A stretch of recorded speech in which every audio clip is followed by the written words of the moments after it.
और बोलना चाहता हूँ, ये चीज़ें सबको पता होती हैं, बट क्या है ना, लोग यूज़ नहीं करते। क्यों? क्योंकि समय इसमें बहुत लगता है कि आपको एक-एक चीज़ मैनेज करना है, और जिस दिन आप इन चीज़ों को मैनेज करना चालू कर दिया, देखो मैं आपको एक एग्ज़ाम्पल बताता हूँ कि आप क्या हो, एक आलसी इंसान हो। अब आप ना जिम जाते हो, ना वर्कआउट करते हो, ना योगा करते हो, ठीक है? ना ही टहलते हो। तो आपकी बॉडी क्या है, धीरे-धीरे क्या होती है, एक अलग ज़ोन में चले जाती है, यानी आलस बोलना चाहिए उसको, उसमें ज़ोन में चले जाती है। तो आप एक लेज़ीनेस फ़ील करते हो, तो कई बार होता है लोग आपको टोक देते हैं, "अरे यार, तू मोटा होते जा रहा है।" तो आप फिर क्या करते हो, आपको थोड़ा-सा उससे मोटिवेट मिलता है या आपको बुरा लगता है, तो आप क्या करते हो, जिम जाना चालू करते हो। अब जिम जाना चालू किए, 10 दिन, 15 दिन आपको कोई मोटिवेट नहीं मिलता है कि यार बॉडी बन रही है, नहीं बन रही है, कुछ शरीर में कुछ चेंजेस आ रहे हैं कि नहीं आ रहे हैं। बट जब आप 10 दिन, 15 दिन, 20 दिन के बाद जब मार्केट में जाते हो, कुछ लोग आपको बोलते हैं, "अरे यार, तेरी बॉडी तो अच्छी दिख रही है, तू क्या खा रहा है, तू क्या पी रहा है?" तो तब आपको एहसास होता है, यार नहीं यार, मेरे अंदर कुछ चेंजेस आते हैं। क्यों? क्योंकि उस आदमी ने आपके बारे में फ़ील किया। भई आप कब फ़ील करोगे? आपको लगेगा मैं कुछ नहीं कर रहा हूँ। बट जब चीज़ें आप करते हो, अब जब सामने वाला आपको मोटिवेट करता है, कुछ तारीफ़ करता है ना, तब आपको समझ में आता है, नहीं यार, मैं जो अभी कर रहा था, वो मेरे लिए बहुत अच्छा है, और आप आगे करना चालू करते हैं। वैसे ही हमारे जो बिज़नेस का जो प्रेज़ेंट है मार्केट में, जब कोई तारीफ़ करता है कि यार बिज़नेस की तुम्हारी इनवॉइसेज़ ऐसी है, बड़ी बहुत अच्छी लगती है, तारीफ़ होती है, तब तुमको समझ में आता है कि जो मैं चीज़ें अप्लाई कर रहा हूँ, वो मेरे बिज़नेस के लिए कितनी अच्छी हैं। तो चलो हम अब इसको प्रैक्टिकल के रूप में समझते हैं कि हम कैसे एक कंपनी को क्रिएट करना है अपने को, उनमें क्या-क्या चीज़ों को इनेबल डिसेबल करना है, क्या हमारे बिज़नेस के लिए अच्छा होगा और क्या हमारे बिज़नेस के लिए बुरा होगा, दोनों ही चीज़ों के लिए बारे में हम बात करने वाले हैं। तो अभी देखो मेरे पास टैली ओपन है और यहाँ पर 2 कंपनी बनी हुई है, जो मैं एग्ज़ाम्पल के थ्रू मैंने बना के रखी हुई है। अब हम क्या करेंगे, एक नई कंपनी बनाएँगे, जिसमें सारी चीज़ें मैनेज करेंगे, और मैं आपको ये बताने वाला हूँ कि कौन-सा ऑप्शन कब आपको इनेबल करना है, कब आपको डिसेबल करना है, क्या उस चीज़ का आपको ज़रूरत है या नहीं है, वो सारी चीज़ें आपको बताने वाला हूँ। वीडियो हो सकता है थोड़ा लंबा बने, लेकिन ऐसा वीडियो बनेगा कि आप देखेंगे तो आपको आपकी चीज़ें क्लियर हो जाएँगी कि यार ये चीज़ें होती हैं टैली में, लेकिन हमको पता नहीं है। ठीक है? तो हम सबसे पहले आते हैं, क्रिएट कंपनी में आ जाते हैं। अब जैसे मेरी कंपनी का नाम है श्री शिवाय सर्विसेज़, तो मैं अपनी कंपनी का नाम डाल देता हूँ। ठीक है? अब देखो जो मेलिंग नेम होता है ना, जैसे मैंने कंपनी का नाम डाला है यहाँ पर। अब जो मेलिंग नेम होता है ना, वो हमारी इनवॉइस में प्रिंट होता है। जो ऊपर वाला जो कंपनी का नाम है, वो प्रिंट नहीं होता है। नीचे जो मेलिंग नेम होता है, वही प्रिंट होता है। तो आपको चेक करना है हमेशा कि मेलिंग नेम आपका प्रॉपर है कि नहीं है। फिर हम कंपनी की एड्रेस डाल देंगे।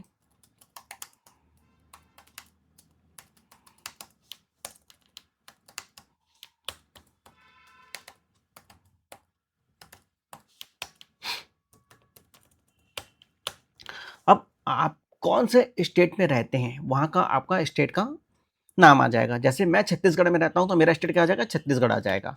अगर आप महाराष्ट्र में रहते हैं या पंजाब में रहते हैं, तो आप वो डालिएगा आप। अब यहाँ पर आपका आ जाएगा कॉन्टैक्ट नंबर आ जाएगा, कॉन्टैक्ट नंबर डाल दीजिए आप। आपकी ईमेल आईडी जाएगी यहाँ पर।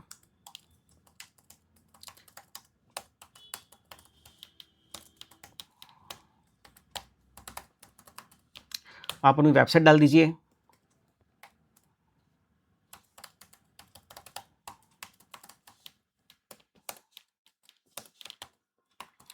ठीक है? तो ये जो चीज़ें हैं ना, वो आपके बिल में जब प्रिंट होती हैं, आती है ना, तो लोगों को पता चलता है कि आपकी ये मेल आईडी है, वो आपसे बार-बार पूछेंगे नहीं, ये आपका कॉन्टैक्ट नंबर है। अब वेबसाइट है, कई बार होता है कि हमको नहीं पता, लेकिन सामने वाला हमारी वेबसाइट को चेक करता है कि आप किस टाइप के बिज़नेस को फ़ॉलो करते हैं, यूज़ करते हैं, कौन से प्रोडक्ट आप बेचते हो।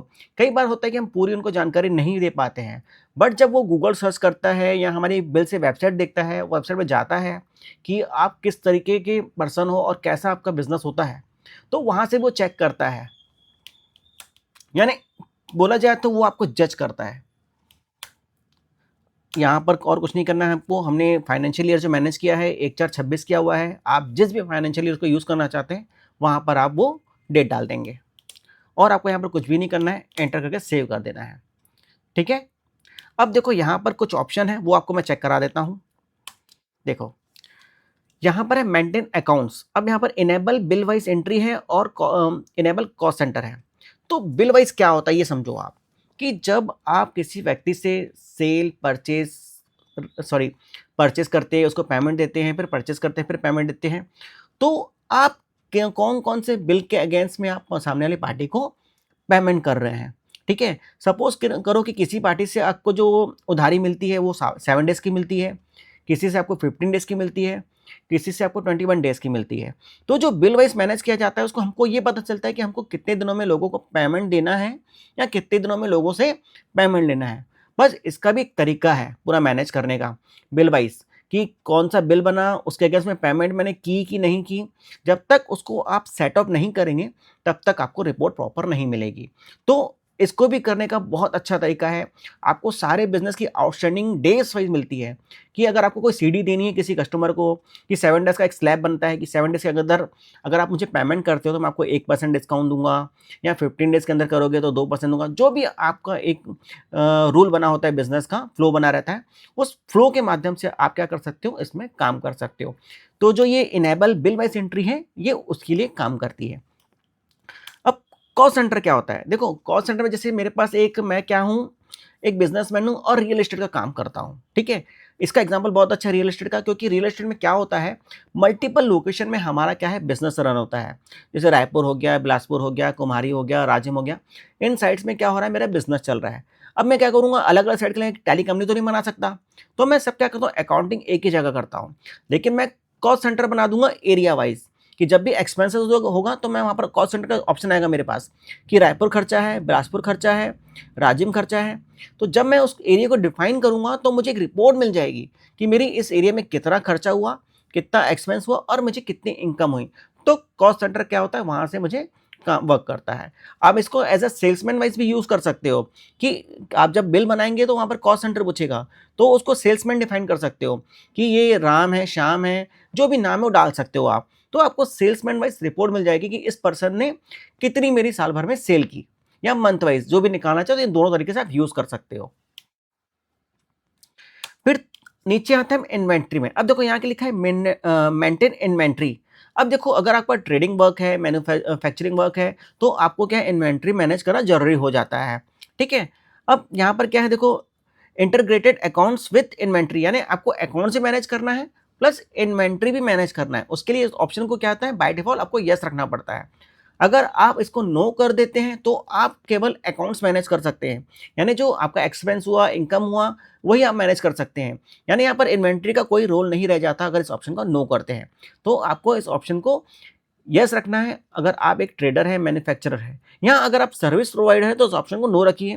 जैसे क्या होता है, फ्लाइट की टिकट बनती है, तो एक सर्विस प्रोवाइडर होता है कि कमीशन चार्ज करता है वो, और पैसा ड्यू करता है, तो उसके लिए आप ओनली क्या कर सकते हो, अकाउंट मैनेज कर सकते हो। बट आपको इन्वेंट्री कब मैनेज करना है, जब आप एक ट्रेडिंग फर्म में यूज़ कर रहे हो, ठीक है?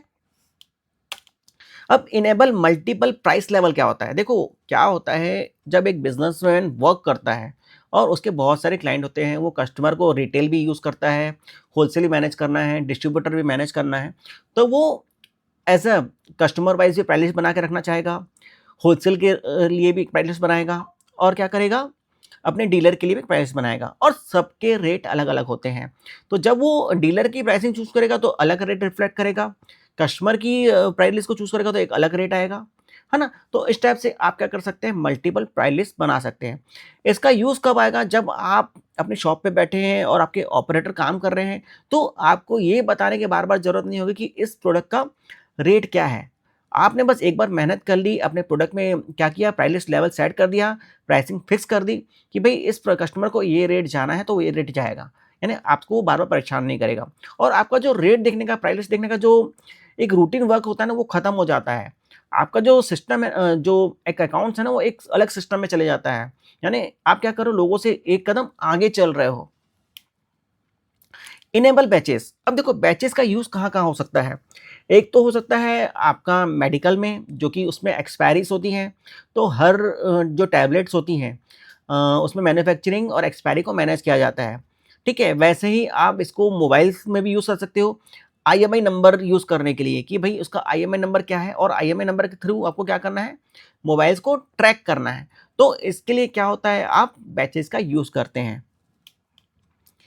अब देखो, यहाँ पर use discount column in invoice, ठीक है, हम एक बिल बना रहे हैं, वहाँ पर मैंने एक आइटम लिखा, क्वांटिटी लिखी, रेट लिखा, देन वहाँ पर उसके बाद मेरे पास एक ऑप्शन आता है डिस्काउंट का। तो मुझे क्या करना है, कस्टमर को किसी को 2% देना है, किसी को 5% देना है या किसी को 10% देना है, तो मैं यहाँ से क्या कर सकता हूँ, डिस्काउंट के कॉलम को यूज़ करके मैं कस्टमर को डिस्काउंट दे सकता हूँ।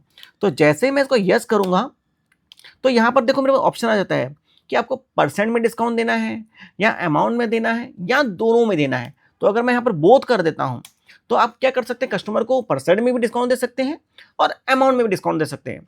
कि सपोज करो किसी का बिल बना 1010 रुपये का, तो आप क्या कर सकते हो, 10 रुपये डिस्काउंट मैनुअल लिख के दे सकते हो आप, कि वो 1000 रुपये की बिलिंग हो जाएगी। या अगर आप वहाँ पर 10% डिस्काउंट कर देंगे तो वो उसके हिसाब से कैलकुलेट कर लेगा। तो दोनों में ये डिफरेंस होता है। ठीक है, इतना क्लियर हो गया। अब नीचे है use separate actual and bill quantity column in invoice. देखो कई बार ऐसा होता है, ये जनरली जो मैंने देखा हुआ है, ये एफएमसीजी में ज़्यादा वर्क करता है ये ऑप्शन, कि आपने क्या किया, जैसे 10 सोप बेचा है, लाइफ बॉय हो गया, लक्स हो गया, तो आप एक स्कीम रन करते हो कि 10 के साथ एक फ्री है। ठीक है, तो आप क्या करोगे, एक्चुअल जो क्वांटिटी है वो डालोगे 11 या 12, ठीक है, जितनी भी आप फ्री देना चाह रहे हो। तो आपने एक्चुअल क्वांटिटी कितनी कर दी, 12 पीस कर दी, और बिल्ड क्वांटिटी कितनी की आपने, 10 की। तो बिल कितने वैल्यू का बनेगा आपका, 10 के हिसाब से बनेगा। बट स्टॉक ड्यूरेशन कितना होगा आपके सिस्टम से, वो होगा 12 का। तो इस टाइप से आपका क्या होगा, स्टॉक भी मैनेज हो जाएगा, कस्टमर को जो 2 पीस फ्री जाने वो भी चले गए, आपका बिल भी कितने वैल्यू से बना, 10 की वैल्यू से बना। तो ये इसके लिए यूज किया जाता है।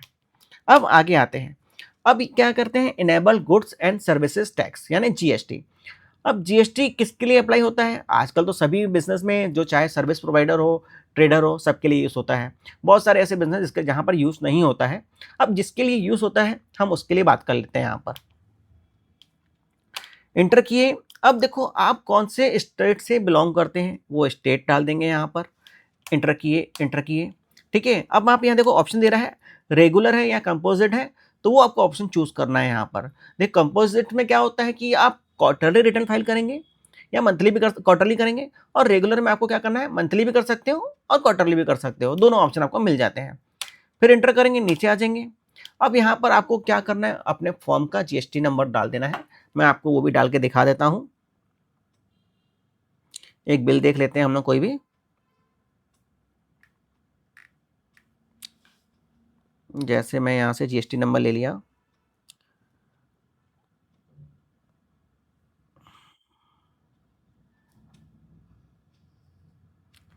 जैसे मेरा जीएसटी नंबर है 22HGLPK0966F1ZC। ये मैंने क्या किया, अपना जीएसटी नंबर डाल दिया, इंटर करेंगे यहाँ पर। अब मुझसे ये पूछ रहा है जो आपका जीएसटी है वो आप कैसे फाइल करेंगे, तो मंथली करना है या क्वार्टरली करना है, वो हम डिफाइन कर लेंगे यहाँ पर। तो मैं क्या करना चाहता हूँ, मंथली करना चाहता हूँ, इंटर कर देंगे। अब यहाँ पर देखो कनेक्टेड जीएसटी डिटेल पूछ रहा है। तो जब आप टैली से डायरेक्टली रिटर्न फाइल करना चाह रहे हैं, तो उसके लिए आपको यहाँ पर जीएसटी नंबर डालना पड़ेगा, सॉरी यूज़र नेम डालना पड़ेगा जीएसटी का, और अपना क्या डालना पड़ेगा, फाइलिंग डिटेल डालना पड़ेगा। मैं एक बार नॉर्मल इंटर कर दिखाता हूँ आपको, तो ऑप्शन आ जाएगा कि आप डीएसटी से रिटर्न फाइलिंग करना चाह रहे हैं या ईबी से यानी एसएमएस के माध्यम से। ठीक है, तो इसको अभी हम छोड़ देते हैं।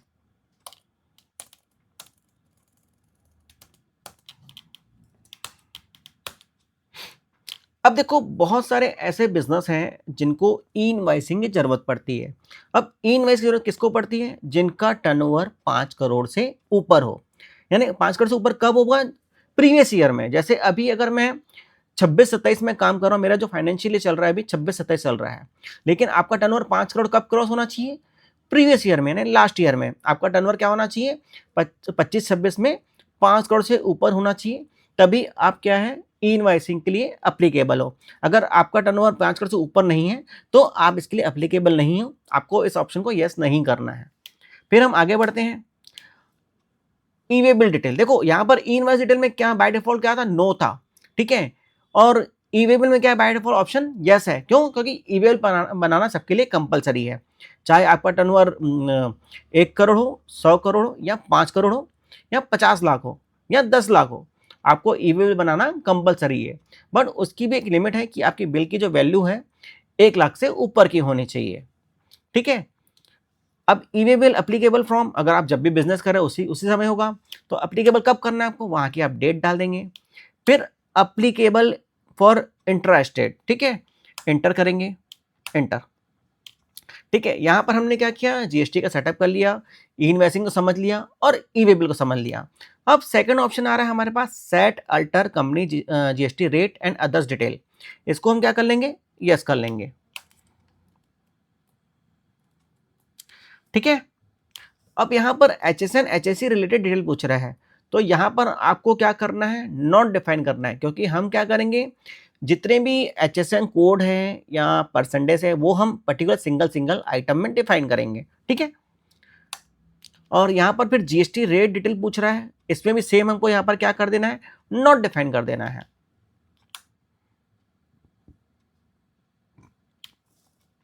अब देखो यहाँ पर पूछ रहा है हमको ई वे बिल डिटेल्स, ठीक।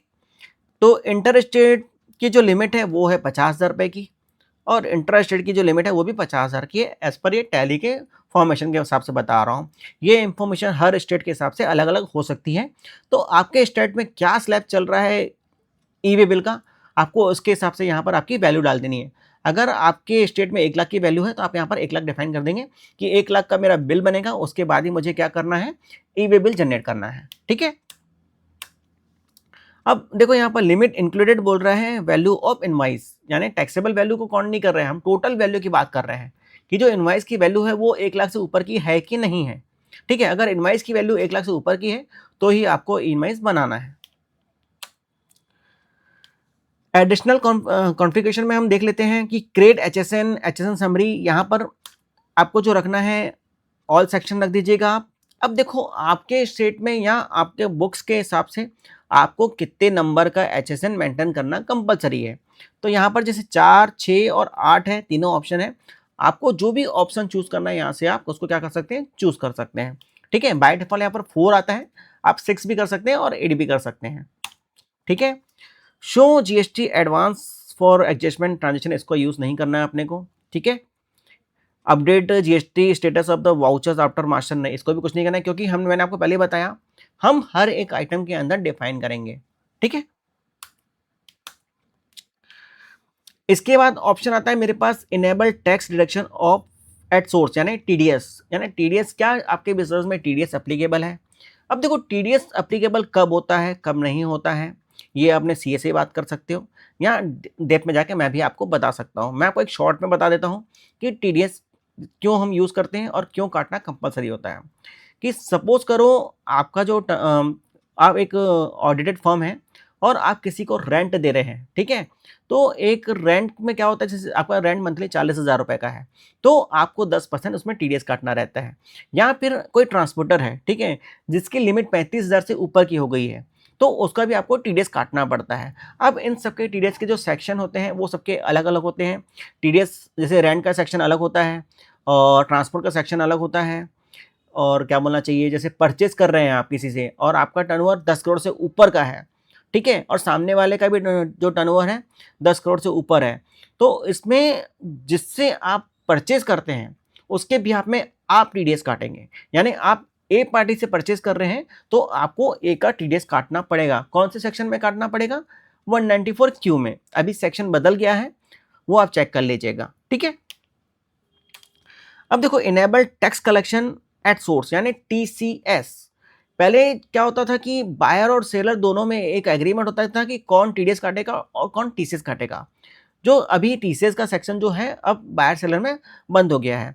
अब ये सेक्शन काम करता है केवल जैसे आप कोयले का बिजनेस है तो वहाँ पर वर्क करता है, या आपका कोई कार का शोरूम है, ठीक है, आप कार बेचते हैं, तो अगर कोई कस्टमर आपसे 10 लाख के ऊपर की कार लेके जाता है तो आपकी लायबिलिटी है कि आप उसका 1% टीसीएस काटेंगे, और काट के आपको क्या करना है, इनकम टैक्स में डिपॉजिट कर देना है। तो ये टीसीएस वैसा वर्क करता है। और अगर आपको डीप में जानकारी चाहिए तो आप मुझे कमेंट में लिख के भेज दो, मैं आपको इसमें डीप की नॉलेज दे दूंगा कि कैसे वर्क करता है टीडीएस और टीसीएस। अब ऑनलाइन एक्सेस में आ जाते हैं। अब ऑनलाइन जो एक्सेस है वो कैसे वर्क करता है, कि सपोज करो आपने एक टैली परचेज किया, अब आपको रिमोट के माध्यम से उस टैली को दूसरी जगह पर एक्सेस करना है, ठीक है, या व्यू करना है, कुछ रिपोर्ट देखनी है, तो आप उसके थ्रू क्या कर सकते हैं, अपने रिपोर्ट्स को चेक कर सकते हैं किसी भी लोकेशन में। यानी सिंगल यूजर को टैली को आप 2 पर्सन ऐसा यूज कर सकते हो, बट उसके लिए भी एक कंडीशन है कि जो रिमोट का जो सेटअप है पूरा, वो आपको वहां पर करना पड़ता है, ठीक है। देखो फिर enable access to Tally era. अब टैली ईरा क्या है, ये अभी अभी लॉन्च हुआ है। इसके माध्यम से आप क्या कर सकते हैं, किसी भी इनवाइस का फोटो खींच के आप डायरेक्टली टैली में अपने इनवाइस को क्या कर सकते हैं, अपलोड कर सकते हैं, ठीक है। अब आते हैं अदर्स में, तो enable payment request to share payment link QR code, कि आपके जो इनवाइसेस है ना, उसमें क्या आ जाएगा, एक क्यूआर कोड आ जाएगा, जिससे कस्टमर स्कैन करके आपको पेमेंट कर सकता है। मैं आपको जो भी ये चीज़ें बता रहा हूँ अभी, इसका पूरा एक मैं अलग से अलग सेशन में वीडियोस बनाऊंगा कि कैसे आप पेमेंट डिटेल को ऐड कर सकते हो, टीडीएस को कैसे यूज़ कर सकते हो, जीएसटी को कैसे यूज़ करते हो, यानी जितने भी मैंने अभी आपको फीचर्स बताए हैं, इसके बाद पूरी सीरीज चलेगी इस वीडियोस की, कि आपको हर एक चीज़ डीपली जाके बताऊंगा कि कैसे आप चीज़ों का यूज़ कर सकते हैं। अभी हम क्या करें, कंपनी फॉर्म कर रहे हैं अपने बिजनेस की, ये हम कर दिए सेव एंटर। अब देखो, अब जाके हमारे क्या हुई, कंपनी बनी, कि हमने कितनी चीज़ों का यूज़ किया, कौन सी कंपनी का कौन से ऑप्शन को मुझे इनेबल रखना था, कौन से ऑप्शन को डिसेबल रखना था, तो इस पे हमने वर्क किया। अब मैं कल आपको ये बताने जाऊंगा कि कैसे आप अपने इनवॉइसेस को मार्केट में रिप्रेजेंट करने वाले हैं, कि जब कैसे लोग आपकी तारीफ करेंगे, क्या ऐसा क्या किया आपने अपने बिजनेस में कि दूसरे वर्क नहीं कर रहे हैं। देखो अभी जो बिल बाय बिल था वो बहुत अच्छा फीचर है, अगर आप यूज़ करेंगे तो आपकी जो आउटस्टैंडिंग कलेक्शन है, मैं गारंटी दे रहा हूँ कि 2x हो जाएगी, जब आपको पता होगा कि मेरा किसका पेमेंट उधारी है, किसका नहीं है। जब चीज़ें पता होती है ना, तो वो जल्दी ग्रो करती है, और नहीं पता है तो आप कुछ नहीं कर पाएँगे। या आपको अपने प्रोडक्ट की एक्सपायरी पता नहीं है, कौन-सा माल आपको वापस करना है, कौन-सा नहीं करना है। तो जब तक इसकी जानकारी नहीं होगी ना, तो आप अपने बिज़नेस को ग्रो नहीं कर सकते। वो एक समय के बाद क्या होगा, डेड स्टॉक हो जाएगा, एक्सपायरी हो जाएगा। अब कंपनी की कंडीशन होती है कि कितने दिन में वो रिफंड कर रही है, वापस कर रही है।